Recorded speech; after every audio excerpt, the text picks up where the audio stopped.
வணக்கம். சர்வதேச மகளிர் தின நல்வாழ்த்துக்கள். இன்று உலகம் முழுவதும் உள்ள மகளிரின் சக்தி, பொறுமை, சாதனைகளை கொண்டாடும் சிறப்பான நாள்.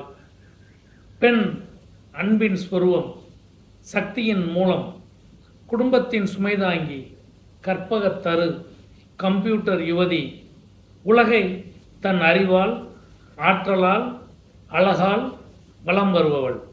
பெண் உன்னதமானவள். அவளுக்காக கொண்டாடக்கூடிய நாள் மார்ச் 8.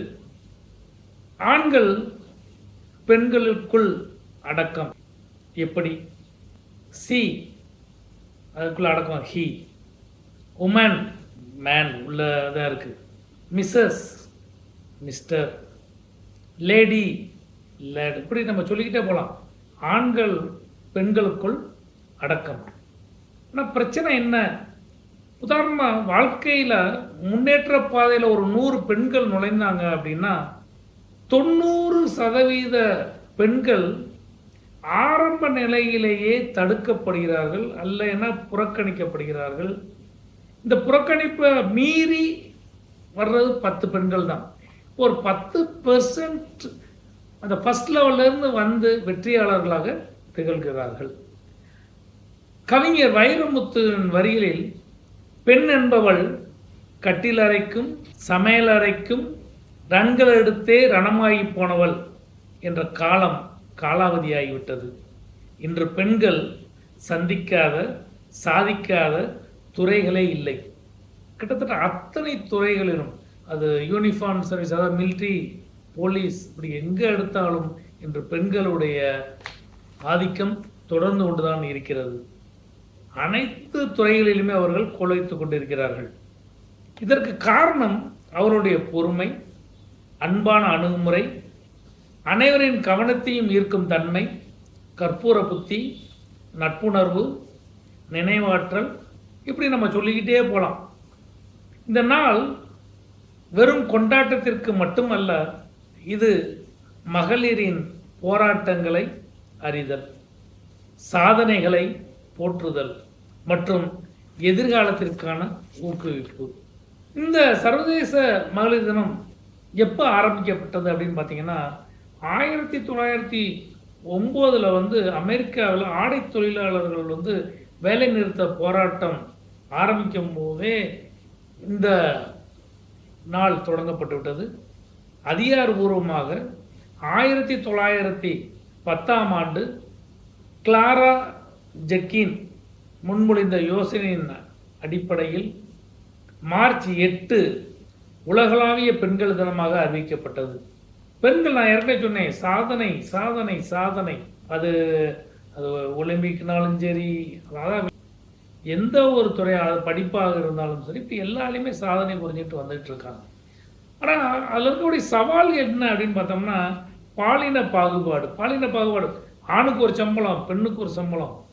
ஆண் இந்த கல்வி கற்கலாம், பெண்கள் கற்கக்கூடாது. இப்படி நிறைய சுகாதாரம், வீட்டில் சாப்பாடு மூக்கொண்டு சில நேரங்களில் கணவன் குழந்தைகள்லாம் சாப்பிட்டதுக்கப்புறம் சாப்பிட்றது யார்? நம்முடைய அம்மா. அப்போ அது தேவையாயே அவங்களுக்கெல்லாம் சாப்பிடணும் இது இருக்காதா? இப்போ பாலின பாகுபாடு வீட்டிலேயே இருக்கின்றது. வன்முறை, இன்னைக்கு பேப்பரை திறந்தோம்னா, நியூஸ் பார்த்தோம்னா வன்முறை வன்முறை வன்முறை. அனைத்து அநீதிகளும் பெண்களுக்கு எதிராக தினசரி நடந்து கொண்டு. இது வளர்ந்த நாடு, வளர்ச்சி அடையாத நாடுலாம் கிடையாது. எல்லா இடங்கள்லையுமே, எல்லா ஊர்களிலுமே, கிராமமாக இருந்தாலும் சரி, நகர்ப்புறமாக இருந்தாலும் சரி, எல்லா இடத்துலையும் நடந்துகிட்டு. அப்போ ஒரு ஆதரவு என்பது தேவை. அப்போ பெண்களுடைய கனவுகளை ஆதரிக்கக்கூடிய ஒரு சமூகம் இங்கே என்ன செய்யணும், இருக்கணும். அப்படிங்கிறது தான் இன்னைக்கு இருக்கக்கூடிய ஒரு சவால். இப்போ எதிர்காலத்தில் என்ன செய்யணும்? நல்ல ஒரு கல்வி கொடுக்கணும். கல்வியுடைய முக்கியத்துவம் இருந்தால் தான் என்ன செய்ய முடியும், மகளிர் முன்னாடி வர முடியும், பல விஷயங்களை கற்றுக்கொள்ள முடியும். அதிகாரம் அளிப்பது கல்வி. ஆண்களுடைய பங்கு அதுக்கு ஈக்குவலாக வேணும். பெண்களுடைய உரிமைகளுக்கு ஆண்கள் என்ன செய்யணும், தயாராக இருக்கணும். அவங்க என்ன செய்யணும், ஒன்றிணைந்து இல்லை இவங்களுக்கு தேவை என்பதை உணர்ந்து கொள்ள வேண்டும். ஒரு நடவடிக்கை, ஒரு பாலின சமத்துவத்தில் போராட்டம் நடைபெறும். ஏன்னா சமத்துவம் இல்லை. அந்த போராட்டத்தில் அனைவருமே என்ன செய்யணும், ஒருங்கிணைத்து நம்ம செயல்படணுங்கிறது ரொம்ப முக்கியம்.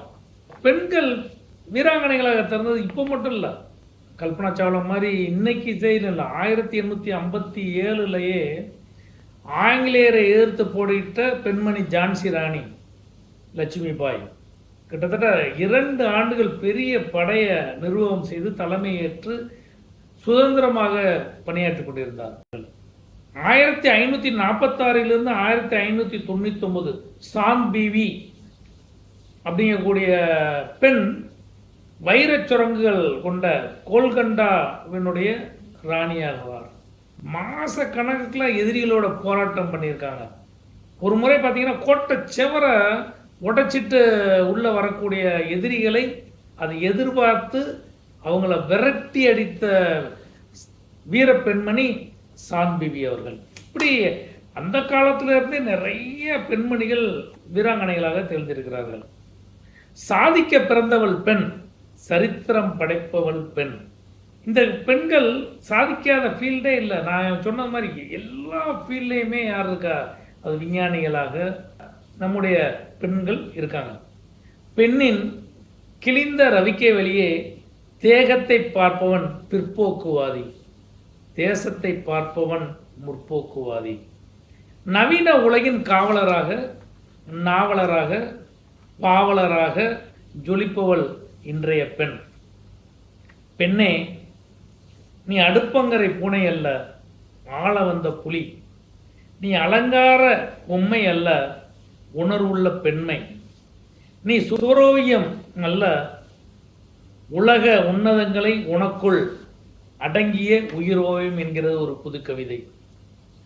ஐயன் வள்ளுவர் பெண்கள் தங்கள் குணநலன்களால் மதிக்கப்பட வேண்டும் என்பதை தன்னுடைய 57வது குறளிலே அழகாக கூறியிருக்கிறார். மடந்தை மகளிர் நிலக்கும் என் மாதரை நல்லவை கேட்டறிவார். பெண் சுதந்திரம் கண்டிப்பாக தேவை. ஆனால் அந்த சுதந்திரத்தில் ஒரு கட்டுப்பாடு தேவை. பெண்கள் நினைச்சதெல்லாம் செய்யணுங்கிறது தவறு. ஆண்கள் சில செய்யக்கூடிய தவறை எனக்கு உரிமை என்று சிலர் நினைக்கிறாங்க. தண்ணி அடிச்சுட்டு விழுந்து கிடப்பேன், கந்தல் துணி மாதிரி நான் ட்ரெஸ் பண்ணுவேன், எப்படி வேணாலும் பண்ணுவேன். இது சுதந்திரம் அல்ல. ஒரு கட்டுப்பாடு வேணும் அவங்களுக்கே. யாரும் சொல்லணுங்கிற அவசியம் இல்லை.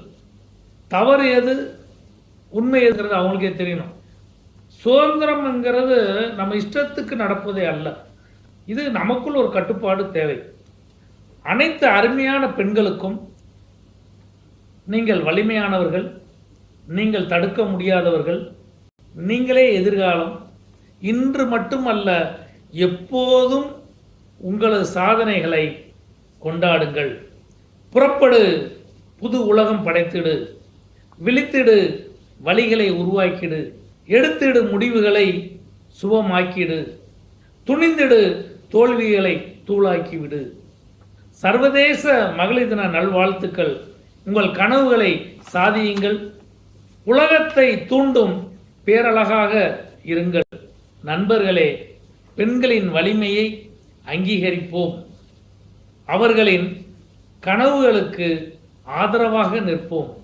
இன்றைய மகளிர் தினம் சமத்துவமான உலகத்தை கட்டமைப்பதற்கான நமது உறுதியை புதுப்பிக்கும் நாளாக அமையட்டும். நன்றி.